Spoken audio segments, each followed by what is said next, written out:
मसीहा का मुखौटा तार तार, एक मां के आंसुओं में फंसा सांसद का अहंकार। संसद में राम मंदिर का अपमान, दिल्ली में चप्पल जूतों की बौछार, चौतरफा घिरे पप्पू यादव।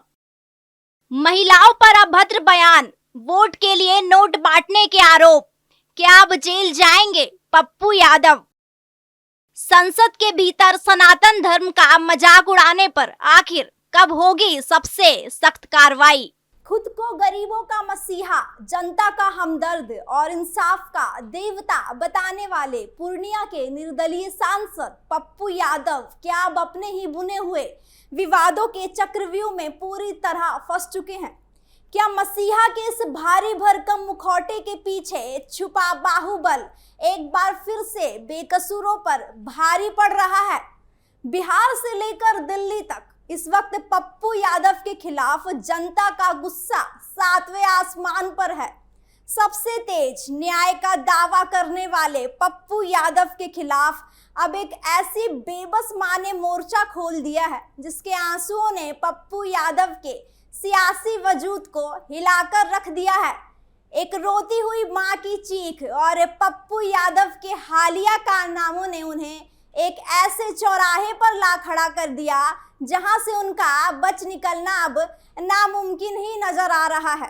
नमस्कार, बहुत स्वागत है आपका कैपिटल टीवी में। मैं हूं आपके साथ स्नेहा राय। बिहार की राजनीति में एक पुराना मुहावरा है, बाहुबली जब मसीहा बनता है तो कानून अपनी आंखें बंद कर लेता है, और जब बात सांसद पप्पू यादव की हो तो कहानी और भी दिलचस्प हो जाती है। दावा है कि उनके दरबार से कोई रोता हुआ नहीं जाता, दावा है कि वो गरीबों के भगवान हैं, लेकिन खुद को गरीबी का हमदर्द, बेबसों का मसीहा और इंसाफ का देवता बताने वाले पूर्णिया के निर्दलीय सांसद पप्पू यादव क्या अब अपने ही बुने हुए विवादों के चक्रव्यूह में पूरी तरह फंस चुके हैं। जरा इन विजुअल्स को ध्यान से देखिए और महसूस कीजिए इस बूढ़ी माँ की बेबसी को। कैमरे के सामने बिलखती और हाथ जोड़कर इंसाफ की भीख मांगती इस बुजुर्ग महिला का आरोप सीधे तौर पर सांसद पप्पू यादव पर है। इस मां का रो रो कर बुरा हाल है।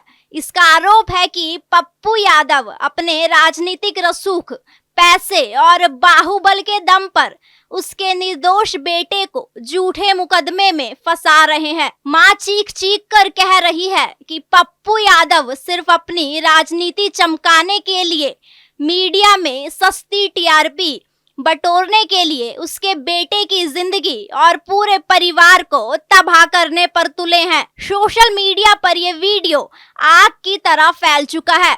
लोग अब पप्पू यादव से सीधे सवाल पूछ रहे हैं कि आखिर क्यों एक मां को इंसाफ के लिए कैमरे के सामने आकर इस तरह गिड़गिड़ाना पड़ रहा है।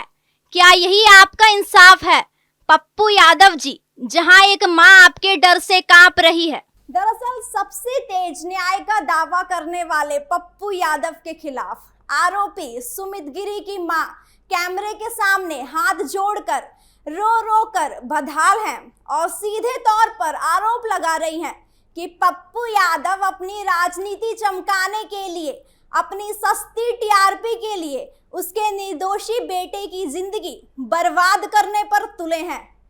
लेकिन पप्पू यादव की मुश्किलें सिर्फ इस मां के आंसुओं तक ही सीमित नहीं है। आइए एक नजर उनके हालिया कारनामों पर भी डालते हैं। अभी हाल ही में संसद भवन परिसर के भीतर पप्पू यादव ने जो राजनीतिक ड्रामा रचा, उसने पूरे देश के करोड़ों सनातनियों और संतों को गहरी ठेस पहुंचाई है।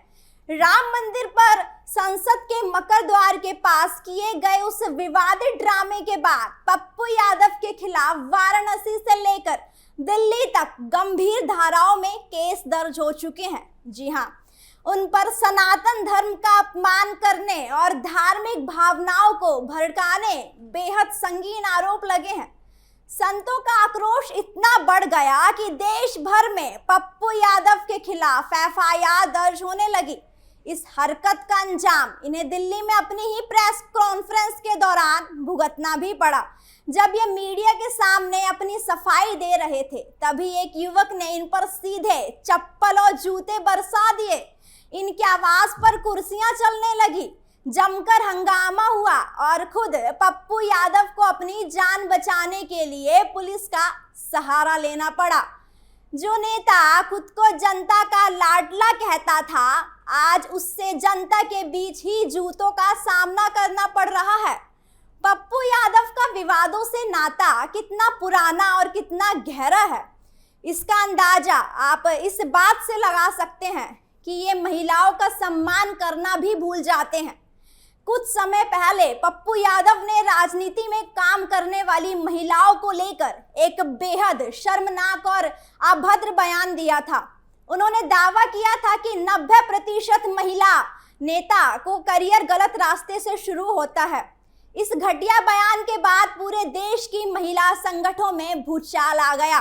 बीजेपी से लेकर तमाम विपक्षी दलों ने इसे महिलाओं का घोर अपमान बताया। बात इतनी बढ़ गई कि बिहार राज्य महिला आयोग ने पप्पू यादव को कड़ा नोटिस थमाकर जवाब तलब देने को कहा।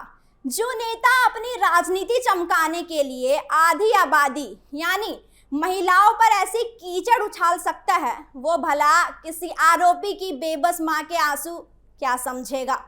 पप्पू यादव खुद को कानून से ऊपर समझते हैं। चुनाव आचार संहिता की धज्जियां उड़ाना तो इनके लिए बाएं हाथ का खेल है।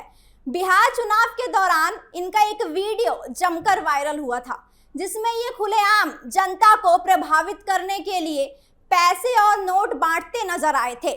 चुनाव आयोग के नियमों को ठेंगा दिखाने के आरोप में इनके खिलाफ सख्त धाराओं में एफआईआर दर्ज की गई थी।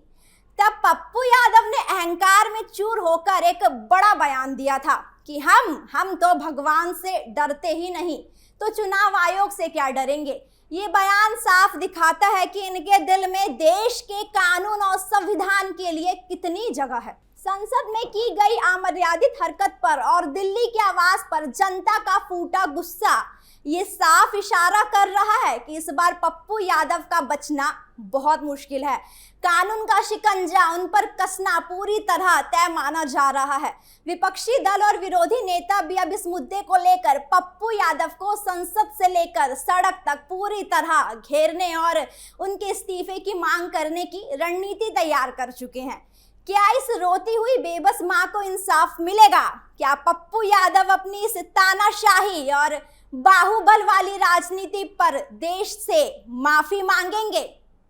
क्या कुछ आगे होगा? इसके लिए बने रहिए हमारे साथ। इस खबर में इतना ही। बाकी की तमाम अपडेट्स के लिए आप देखते रहिए कैपिटल टीवी।